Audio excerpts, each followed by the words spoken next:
महिला किसी ने खो पाई जो लड़की को मिली कैसे मालूम चल पाया कि ये हमारे स्पेशल के कुछ कांस्टेबल और अधिकारी छांट रखे हैं हमने, जो इसके कपड़े की और उनकी फ़ोटोज़ जैसा पहले भी किया था हमने, उस आधार पे। और जो लोकल, क्योंकि पहले जो जिस घटना की अपन बात कर रहे थे, बीच में चर्चा आई थी, उसमें ये था कि उसका पहचान में आसपास के एरिया की बात करते थे, क्योंकि ये काम वाले जो काम करने वाली औरतें, घरेलू औरतें काम करती हैं, घर में काम करती हैं, बर्तन झाड़ू पोछा वगैरह, तो उसी आधार पर हमने ये कपड़े का और उसका करवाया, उससे शिनाख्त हुई। कौन महिला है किसने मारा सर ये महिला एक्चुअली पहले बताई चुकी है आपको, कूच बिहार की है और यहाँ ये काम करने के उससे आई थी। तो गारमेंट फैक्ट्री वाले जो उद्योग है उसमें काम करती हैं, एक तरह का काम होता है, तो उसी में वो डल जाती है। जो मकानों में काम करती हैं वो उसी तरह का काम करती हैं। तो इसमें इसी तरह हुआ था कि ये फैक्ट्री में काम करने के हिसाब से आई थी, और जो मुलजिम है नीरज, इसने बीच में एक फैक्ट्री भी डाली थी, हालांकि वो बंद हो गई बाद में। तो उस फैक्ट्री के काम करने के दौरान इनकी आपस में संबंध बन गए थे और साथ रहने लग गए थे, उसी से इसके एक बच्ची भी हुई थी।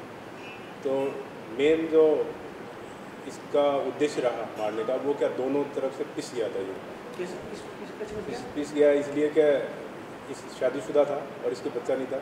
इसकी जो पत्नी थी उसने अपने देवर के बच्चे को, यानी इसके भाई के बेटी को गोद लिया था, और इस मुलजिम से भी इस मृतका के एक बच्ची हो गई थी जो लिव इन में थी। हाँ जी, मृतका, उसी की बात कर रहा हूँ। तो इस कारण उसको ये लगा कि अब सुरक्षित नहीं लगा अपने आप में कि इसका क्या होगा, भविष्य क्या होगा उसका, जबकि ये खुद की बच्ची थी। तो इसी बात पे इनकी लड़ाई होती है कि आपने उसको गोद क्यों लिया, जबकि ये तो आपकी खुद की बच्ची है।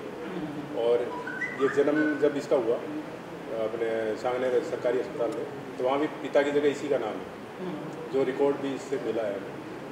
तो इस तरह से कल जब घटनाक्रम हुआ हत्या वाला, तो क्या बच्ची घर पर छोड़ के लाया था या बच्ची साथ थी? बच्ची कहाँ है? नहीं, बच्चे तो घर ही थे, बच्चे घर ही थे। कौन रखता है बच्चे को?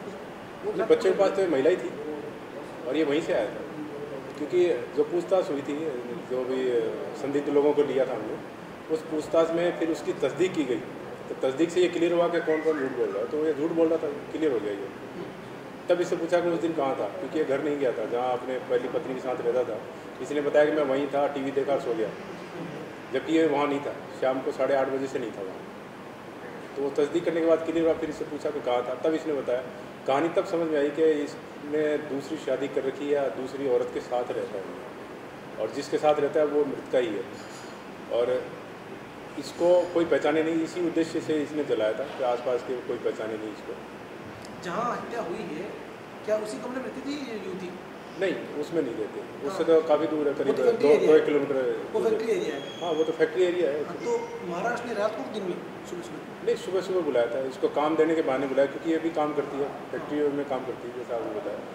तो इसको बताया था कि कुछ सिलाई का कुछ सामान है वो लेगा और वो करने के लिए, तो इसको बुला लिया था। ये बच्चे को साथ लेके? नहीं, बच्चे को साथ नहीं लाई। बच्ची कहाँ थी? बच्चे गरीब। वहाँ कौन रखता है? ये अकेली थी इसके? नहीं, अकेली थी, तो बच्चे रहते हैं वहाँ। बच्चे तो एक 9 साल की बच्ची है जिसकी, और ये मृतका की बहन की बेटी है, बच्ची में जो अभी 10 दिन पहले आई थी, तो साथ लेके आई थी उसको। आरोपी ने नाम बताया ना? नहीं, नाम बदल के नहीं, वो नाम नीरज ही बताया, नीरज कुमार। हाँ, वो जेल लगाया है, बाकी है नीरज कुमार, उसकी ID वगैरह सब है। उसने उसकी बेटी हुई थी नाजायज लिव इन वाली, उसमें अपने पिता का नाम खुद का लिखा है इसने? हाँ, खुद का नाम। ठीक है।